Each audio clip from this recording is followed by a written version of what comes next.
হাইমচরে মোটরসাইকেলে ইসলামী আন্দোলন বাংলাদেশের বিজয় র্যালি। বিস্তারিত দেখুন ডেস্ক রিপোর্টে।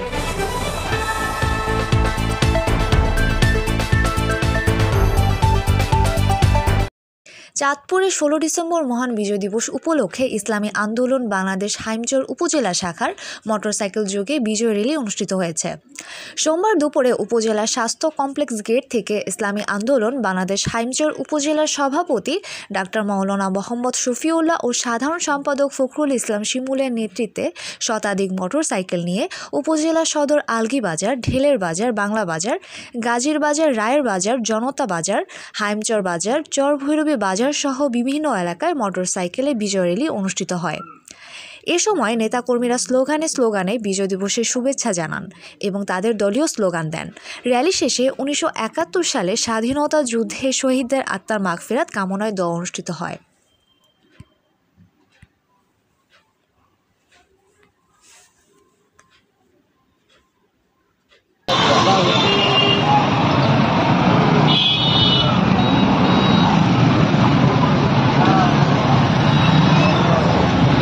Dame.